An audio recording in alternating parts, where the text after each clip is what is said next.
আমিনা বেগম তার মেয়ে নাদিরা এবং ছেলে কামালের সাথে থাকতেন। তারা খুবই দরিদ্র ছিলেন। তিনি এবং তার ছেলে মিলে তার মেয়ের বিবাহের জন্য কিছু অর্থ সঞ্চয় করেছিলেন। অবশেষে নাদিরার বিবাহের দিন স্থির হয়। যখন এই খবর গ্রামের প্রভাবশালী জমিদার সাহেবের কানে পৌঁছায়, তখন তিনি ভাবতে শুরু করেন। ও, তাহলে আমেনা বেগমের মেয়ের বিয়ে ঠিক হয়েছে। আমেনা বেগম তো খুব আত্মসম্মানবোধ সম্পন্ন মহিলা। গ্রামের সকলেই আমার কাছ থেকে ঋণ নিয়েছে, কিন্তু এই একজন নারী আজ পর্যন্ত আমার কাছে টাকা ধার চাইতে আসেনি। নিশ্চয়ই তার খুব অহংকার হয়েছে।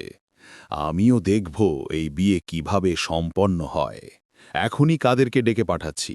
আসলে কাদের ছিলেন পুরনো চোর এবং জমিদার সাহেবের ঋণে জর্জরিত। এমন চিন্তা করে তিনি কাদেরকে ডেকে বলেন, কাদের, তুই আমার কথা মন দিয়ে শোন। বলুন মালিক। খোঁজ নিয়ে দেখতো আমেনা বেগম তার মেয়ের বিয়ের জন্য যে টাকা সঞ্চয় করিয়েছেন সেগুলো কোথায় রেখেছেন।